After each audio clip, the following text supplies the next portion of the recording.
Alhamdulillah.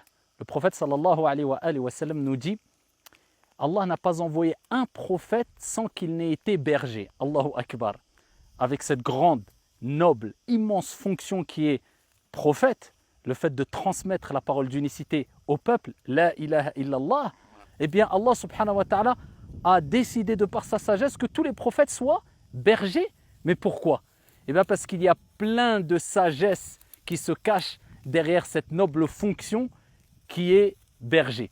Et parmi ces sagesses, et on va en citer que quelques-unes, et ces sagesses nous permettront à nous aussi d'être quelque part des guides pour les pieux, d'être quelque part des leaders. Parmi ces sagesses, eh bien, il y a le fait que le berger quotidiennement est en contact avec la nature et les animaux, et particulièrement les moutons.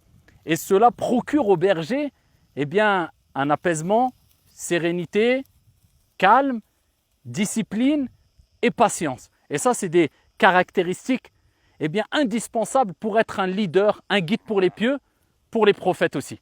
Parmi les sagesses à cela aussi, eh bien, il y a le fait que berger, la fonction de berger, eh bien, c'est une fonction modeste. Et les bergers sont d'ailleurs modestes. Et le modeste gagne les cœurs.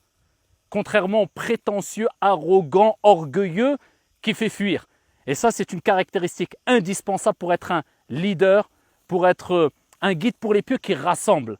Eh bien, il faut être modeste et agir avec modestie. Et c'est cette qualité qu'ont les bergers. Et parmi les sagesses aussi à cela, qui se cache derrière cette fonction, eh bien, c'est que le berger eh bien, a cette qualité qui est le fait de pouvoir rassembler, protéger, préserver le groupe. Alors qu'on sait que dans le groupe, dans le troupeau, eh bien, il y a le faible, il y a le mouton qui est vif, il y a quelquefois l'handicapé, le malade, il y a le petit, il y a le grand, il y a le mâle, la femelle. Et avec cela, la fonction du berger est toujours de rassembler, de réunir et de protéger le troupeau.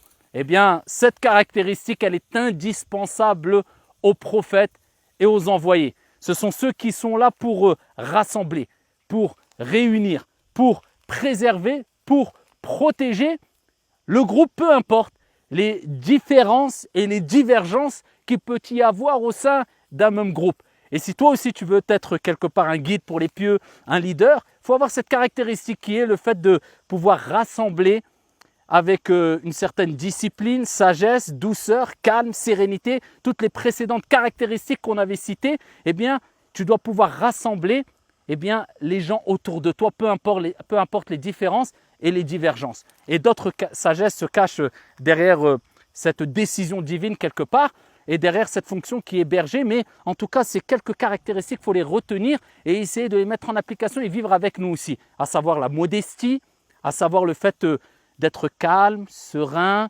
endurant et patient.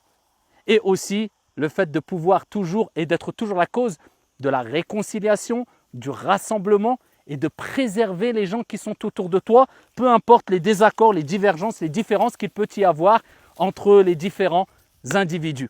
Voilà les quelques qualités qu'ont le berger. Et ça nous rappelle aussi que ces qualités que beaucoup recherchent aujourd'hui ne s'acquièrent pas forcément à travers certains, pour ne pas généraliser, coachs ou séances de coaching avec des prix exorbitants. Non, non, à travers la nature, à travers le contact avec les animaux, à travers cette ambiance sereine et calme, loin des projecteurs, loin de tout ce cinéma quelquefois.